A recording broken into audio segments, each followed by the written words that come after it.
Halo guys, lanjut lagi kita Battle to the Heaven. Tenang, aku tahu batasanku. Aku hanya akan menahannya. Kamu tidak perlu khawatir. Aku punya cara sendiri untuk mengusirnya. Kata Tianhuo menyadari kekhawatiran Xiaoyan. Xiaoyan ragu sejenak saat mendengarnya sebelum mengangguk. Sayap tulangnya mengepak dengan sekuat tenaga dan sosoknya berubah menjadi cahaya yang dengan liar meluncur ke arah lain. Wei Tian sedikit mengerutkan keningnya saat dia melihat Xiaoyan melarikan diri. Kakinya melangkah maju dan baru saja akan mengejar ketika ruang di sekitarnya menjadi terdistorsi. Sudah lama saya tidak bertarung. Aku akan melihat kemampuanmu hari ini, kata Tianhuo. Sosok ilusinya perlahan muncul di depan Wei Tian. Dia mengepalkan tangannya dan pedang panjang muncul di tangannya. Bagaimanapun caramu menahanku, bocah itu pada akhirnya tidak akan bisa lepas dari tanganku, kata Wei Tian tersenyum dingin. Tubuhnya berguncang dan dauci petir yang kuat melonjak keluar dari tubuhnya. Mengikuti kemunculan kilatan petir, awan di langit perlahan menjadi gelap. Wei Tian mengelurkan tangannya dan tombak petir muncul di tangannya. Kekuatan spiritual Tianhuo menyapu saat tubuhnya bergerak. Dan pedang panjang di tangannya menembus ke depan mengakibatkan banyak riak spiritual terbentuk. Wei Tian dengan tenang menghadapi serangan Tianhuo. Tombak petir di tangannya membawa kilatan petir yang diayunkan dengan keras ke arah Tianhuo. Xiaoyan melesat dengan cepat di langit. Dia juga merasakan sedikit perubahan di langit jauh di belakangnya. Bajingan tua, aku akan mengingat dendam hari ini. Kau akan membayarnya di masa depan, kata Xiaoyan mengatupkan giginya. Ekspresinya sedikit buas.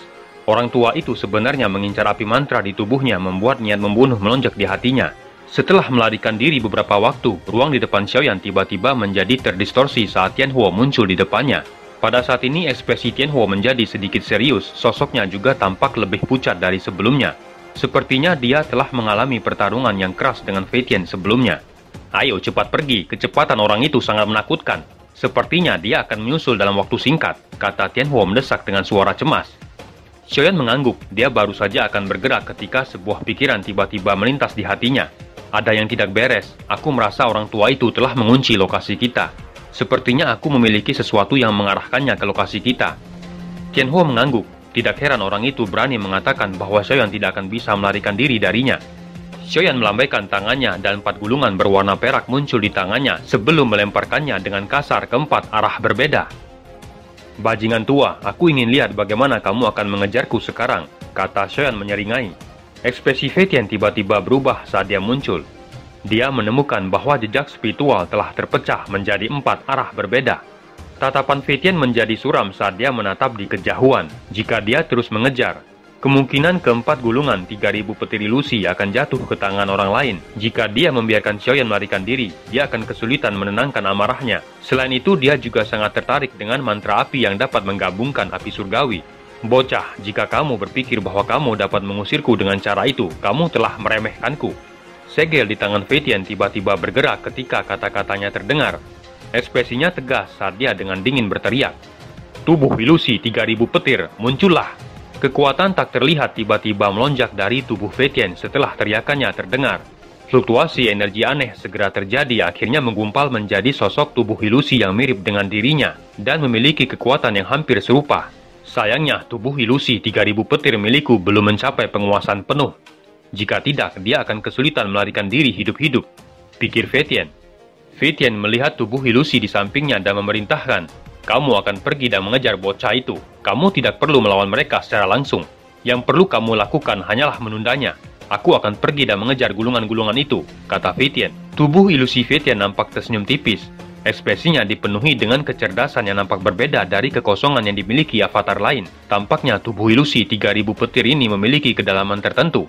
Wei Tian berhenti berbicara saat dia berbalik. Ruang bergetar dan tubuhnya perlahan menghilang. Wei Tian ilusi menoleh dan mengarahkan pandangannya ke arah Xiaoyan melarikan diri. Dia tersenyum dingin saat tubuhnya berubah menjadi sinar cahaya yang melintas di langit. Aku tidak merasakan daucinya. Sepertinya dia memang pergi untuk mengejar keempat gulungan itu, kata Xiaoyan seraya melirik ke belakang saat dia terbang dengan cepat. Dia menghela napas lega. Beruntung dia sudah mengingat semua isi gulungan itu di benaknya. Benar, aku merasakan daucinya menuju ke arah lain, kata Tianhuo. Kata-kata Tianhuo baru saja terdengar ketika ekspresinya tiba-tiba berubah. Kekuatan spiritual yang kuat melonjak keluar dari cincin putih dan dengan keras menghantam ruang kosong, hingga ruang menjadi terdistorsi, dan sosok ilusi Wei Tian secara mengejutkan muncul di tempat itu. Ekspresi Xiaoyan tiba-tiba berubah dan langsung mundur. Dia tidak mengira orang tua ini benar-benar mengejar. "Aku sudah mengatakan bahwa kamu tidak akan pernah bisa lepas dari tanganku," kata Fei Tian dengan dingin. "Ada yang salah, Douci orang ini hanya 6 bintang dojong," kata Tianhuo tiba-tiba muncul. Dia menggerutkan keningnya saat menatap Fei Tian dan berbicara dengan suara serius.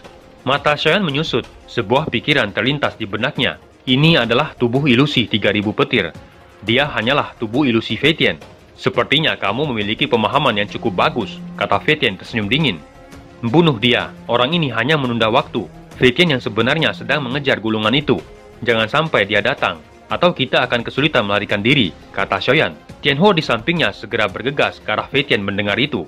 Kekuatan spiritual yang kuat melonjak hingga mengguncang ruang sekitarnya sampai berfluktuasi. Fei Tian hanya tersenyum saat melihat Tianhuo bergegas mendekat. Douci petir di tubuhnya mengalir dan kilat yang sangat besar berkedip di telapak tangannya. Tubuhnya bergerak dan juga menyerang. Akhirnya bertabrakan keras dengan Tianhuo. Gelombang energi yang sangat besar dan ledakan keras segera bergema di atas pegunungan. Xiaoyan buru-buru mundur sambil melihat kedua orang yang terlibat dalam pertarungan yang kejam. Tatapannya menatap tajam ke arah lingkaran pertempuran. Dengan kekuatan Tianhuo saat ini, avatar Fei Tian jelas bukan tandingannya. Karena itu setelah beberapa pertukaran singkat, avatar Fei Tian telah dirugikan. Meskipun demikian, hati Xiaoyan menjadi semakin cemas. Dia tahu bahwa dengan kecepatan Fei Tian, kemungkinan hanya butuh beberapa saat untuk mengejar gulungan itu. Begitu dia muncul, sepertinya akan lebih sulit bagi mereka untuk melarikan diri. "Pak Tua Yao lebih cepat. Niat avatar ini jelas untuk menahan kita," kata Xiaoyan berteriak dengan suara yang dalam. Tianhuo mengangguk, tubuhnya bergetar dan menghilang dengan cara yang aneh dan sekejap muncul di belakang avatar Fei Tian dan menghantam punggungnya dengan telapak tangannya. Hantaman itu membuat cahaya kilat meredup dan menampakkan tubuh yang agak ilusi. Mata Xiaoyan segera menyusut saat melihat sosok ilusi di bawah cahaya petir. Bukankah avatar ini terbentuk dari jiwanya, pikir Xiaoyan. "Pak Tua Yao, pinjamkan aku kekuatanmu, biarkan aku melawannya," kata Xiaoyan berteriak setelah pikiran itu melintas. Tianhuo terkejut mendengar teriakan itu dan dengan cepat mundur. Tubuh ilusinya bergetar dan bergabung ke dalam tubuh Xiaoyan. Xiaoyan mengepalkan tangannya dan api bening segera melonjak ke segala arah. Dia menjentikan jarinya dan nyala api mengeluarkan raungan sebelum berubah menjadi piton api yang besar yang berputar dan melesat. Fei Tian nampak terkejut saat melihat api bening yang muncul. Ketakutan melintas di matanya saat tubuhnya bergegas mundur. Dengan pengalamannya, dia jelas tahu bahwa api jatuh hati dapat membakar dan melukai jiwa. Segel di tangan Xiaoyan berubah dan kecepatan piton api melonjak. Akhirnya dengan kejam menghantam tubuh ilusi Fei Tian membuat petir yang menutupi tubuhnya segera lenyap. Sebelum dia bisa mundur, piton api dengan cepat mengejar dan sekali lagi menghantamnya. Fei Tian jatuh dengan cepat sambil mengeluarkan teriakan yang menyedihkan dan tubuh ilusinya dengan cepat menjadi jauh lebih pucat. Xiaoyan tidak melepaskan kesempatan ini ketika piton api kembali menghantam Fei Tian hingga ia terhempas. Di saat bersamaan, Xiaoyan tiba-tiba menghilang dan sekejap muncul di depan Fei Tian. "Sudah berakhir," kata Xiaoyan saat tinjunya yang dibungkus api bening dengan keras menembus dada Fei Tian, yang akhirnya meledak dan berubah menjadi titik cahaya ilusi yang tersebar. Xiaoyan akhirnya mengerti sesuatu saat dia melihat titik cahaya yang tersebar. Dia mengulurkan tangannya dan energi tak terlihat keluar dari titik cahaya yang segera ditarik ke tangannya. Energi tak terlihat itu berubah menjadi informasi yang memasuki telapak tangannya dan memasuki pikirannya. Dengan masuknya informasi itu, kata-kata petir di benak Xiaoyan yang awalnya sulit diurai, segera memancarkan cahaya yang kuat sebelum akhirnya cahaya itu melemah dan berubah menjadi metode pelatihan lengkap yang perlahan muncul. Pikiran Xiaoyan menjadi tumpul sesaat ketika dia menatap metode pelatihan lengkap yang muncul. Tak disangka dia bisa mendapatkan kunci untuk membuka tubuh ilusi 3000 petir. Xiaoyan tertawa keras di langit sebelum melesat dengan cepat dan menghilang. Beberapa saat kemudian Fei Tian muncul dengan wajah buas. Tatapannya menyapu sekelilingnya dan berteriak marah saat Xiaoyan benar-benar menghilang. "Bocah, aku akan membunuhmu saat kita bertemu lagi." Di puncak gunung nampak Xiaoyan sedang duduk bersila. Dia memanggil boneka iblis untuk menjaganya sebelum perlahan menutup matanya dan mulai mempelajari tubuh ilusi 3000 petir. Di hutan pegunungan nampak Xiaoyan sedang berburu binatang magis. Ada cukup banyak binatang magis yang kuat di dalam hutan pegunungan. Ia bahkan bertarung dengan binatang magis peringkat 7 yang setara dengan Dojong bintang 2. Dijuluki Raja Serigala Abu-Abu yang dapat mengubah tubuhnya menjadi manusia. "Aku ingin tahu apakah orang itu akan melompat-lompat setelah gagal menemukanku selama 3 hari ini," kata Xiaoyan tertawa. Dia muncul di samping tubuh mayat beruang setan tanah besar peringkat 6 yang telah dia bunuh dan segera mengambil intih tubuhnya. Sial, tubuh ilusi 3000 petir belum juga aku kuasai. Masih ada 20 hari sebelum kolam darah dimulai. Aku harus segera menguasai tubuh ilusi ini, pikir Xiaoyan. Xiaoyan baru saja akan berbalik dan pergi ketika sekelompok besar sosok hitam bergegas ke arahnya. Bocah, tinggalkan buah tanpa tepung itu. Jika tidak, aku akan membunuhmu, kata pria paruh baya yang berdiri di atas binatang magis. Dengan sayapnya yang besar terbentang membawa suara angin yang keras yang menekan ke hutan di bawahnya. Mata pria itu dengan kejam menatap Xiaoyan di samping sungai kecil. Xiaoyan tanpa sadar tersenyum saat melihat ini. Dia berhenti dan menyilangkan tangan di depan dadanya. Kamu seorang komandan yang telah menduduki gunung dan menyatakan dirimu sebagai raja. Mengapa kamu terus mengejarku karena buah tanpa tepung? Bukankah itu tidak pantas bagimu? Kata Xiaoyan menyeringai di depan Raja Serigala Abu-Abu. Jangan omong kosong, kata Raja Serigala Abu-Abu yang melompat turun dari punggung binatang magis dan mendarat di tanah dengan keras. Serahkan padaku, jika tidak aku akan membunuhmu hari ini, kata pria itu. Retakan yang sangat besar menyebar di bawah kakinya saat tubuhnya menuju ke arah Xiaoyan. Cakarnya yang tajam dengan kejam menusuk ke arah tenggorokan Xiaoyan. Xiaoyan hanya tersenyum melihat ini. Langkah kakinya bergerak dan dia tiba-tiba mundur beberapa langkah. 3 bayangan muncul saat dia dengan mudah menghindari serangan cakar Raja Serigala Abu-Abu. Bajingan kecil, apa kamu hanya tahu cara menghindar? Kata pria itu dengan marah saat serangannya dengan mudah dihindari Xiaoyan. Ia tahu kekuatannya jauh lebih besar dari Xiaoyan, namun dia bahkan tidak bisa menyentuh tubuh pihak lain. Xiaoyan hanya tersenyum saat melihat Raja Serigala Abu-Abu bertingkah aneh. Dia baru saja bergerak ketika ekspresinya tiba-tiba berubah. Beberapa bayangan yang dia tinggalkan dengan cepat menghilang. Namun tidak dengan yang terakhir yang tetap berdiri. Xiaoyan samar-samar bisa merasakan kekuatan spiritual menyebar dari tubuh ilusinya itu. Apakah aku berhasil? Gumam Xiaoyan tertegun saat melihat bayangan yang tidak menghilang ini. Dia tidak mengendalikan apapun sebelumnya, namun siapa sangka dia sebenarnya telah menggabungkan tubuh ilusi. Dengan cara yang membingungkan, Xiaoyan akhirnya pulih dari keheranannya setelah beberapa saat. Sukacita liar muncul di matanya. Tangannya memberi isyarat dan bayangannya berubah menjadi titik cahaya sebelum memasuki dahinya. Meskipun itu hanyalah benih avatar. Namun harapannya telah tercapai. Tubuh ilusi 3000 petir telah selangkah lebih dekat di depan. Terima kasih kamu telah membantu saya. Saya akan izinkan kamu untuk terus menjadi penguasa di gunung ini, kata Xiaoyan tertawa keras. Sepasang sayap tulang muncul saat ia hendak pergi dari tempat itu. Raja Serigala Abu-Abu mengeluarkan teriakan marah setelah melihat Xiaoyan bersiap untuk melarikan diri. Dia baru saja mengambil langkah maju ketika tubuhnya tiba-tiba menegang. Matanya terbelalak ketika menatap sayap tulang di punggung Xiaoyan. Sesaat kemudian dia berteriak dengan ngeri. Bukankah itu sayap iblis Phoenix? Xiaoyan terkejut saat mendengar seruan itu. Tatapannya segera beralih ke sayap tulang di punggungnya. Apa kamu tahu tentang sayap ini? Raja Serigala perlahan pulih dari keterkejutannya. Tatapannya membawa ketakutan saat dia melihat Xiaoyan. Kedua kakinya dengan cepat mundur. Saat itu dia pernah melihat iblis Phoenix. Tekanan yang berasal darinya telah menjadi kenangan yang tidak akan pernah dia lupakan seumur hidupnya. Di mana kamu mendapatkan sayap itu? Kata Raja Serigala menatap tajam ke arah Xiaoyan dan berbicara dengan cara yang serius. Apa kamu tahu tentang iblis Phoenix itu? Tanya Xiaoyan. Kamu tidak tahu tentang iblis Phoenix? Kata Raja Serigala tertegun. Ceritakan semua yang kamu ketahui tentang iblis Phoenix ini, kata Xiaoyan. Bocah, kamu pikir kamu siapa? Berani berbicara seperti itu denganku? Jangan pikir kamu bisa pamer hanya karena memiliki sayap itu. Jika suku iblis Phoenix tahu hal ini, mereka akan mulai mengejarmu dan tidak akan berhenti sampai kamu mati. Pada saat itu akan terlambat bagimu untuk menangis, kata Raja Serigala tertawa keras. Jika kamu pintar, serahkan buah tanpa tepung itu padaku.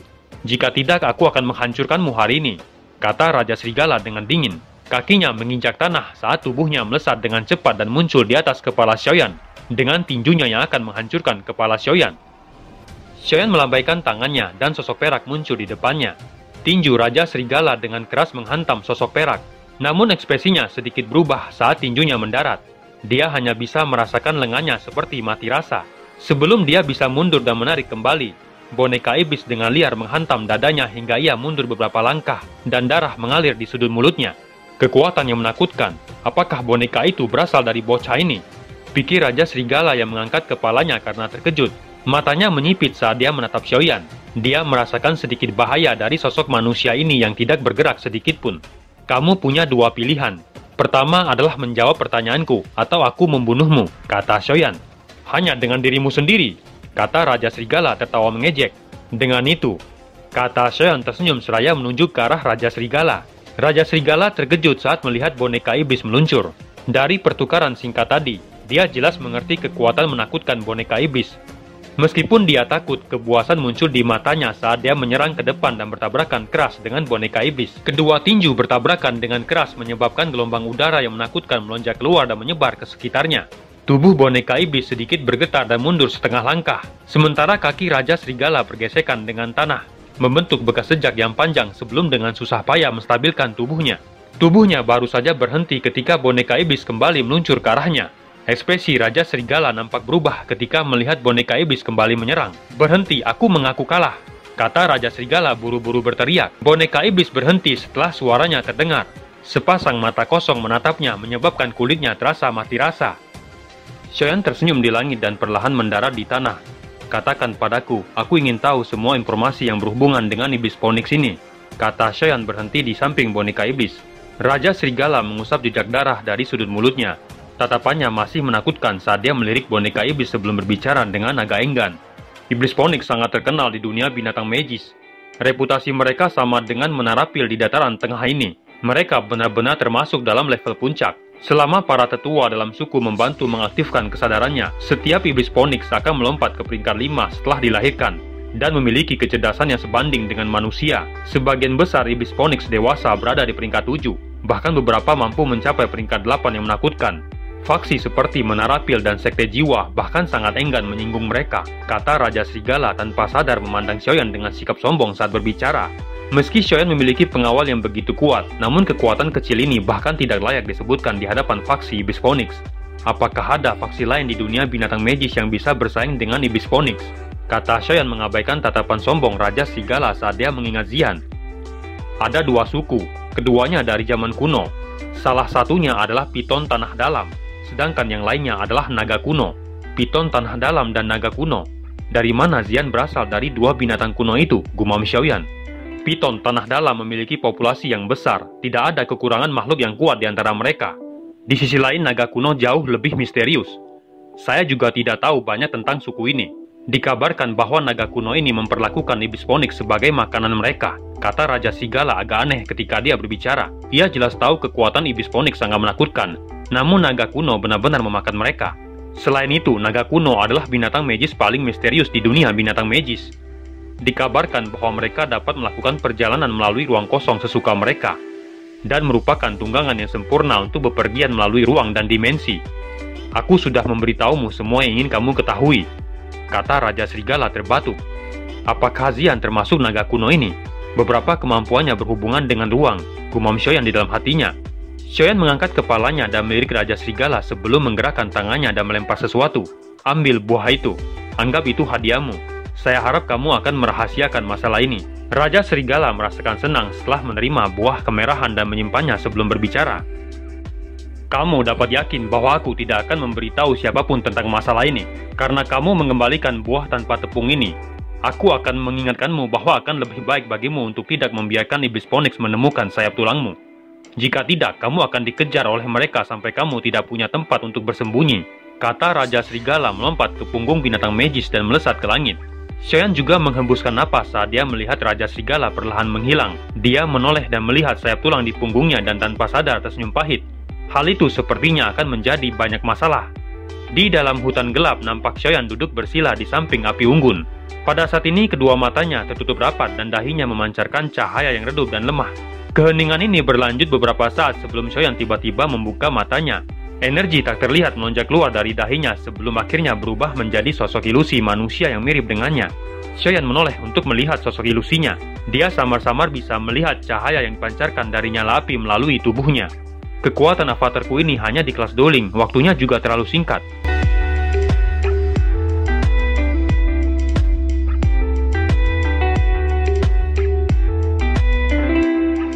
Cerita pun selesai, nantikan spoiler selanjutnya guys. Buat yang belum subrek, dibantu subrek yo guys, biar jalan terus spoilernya. Buat yang udah subrek, mudahan dilancarkan rezekinya. See you and ciao.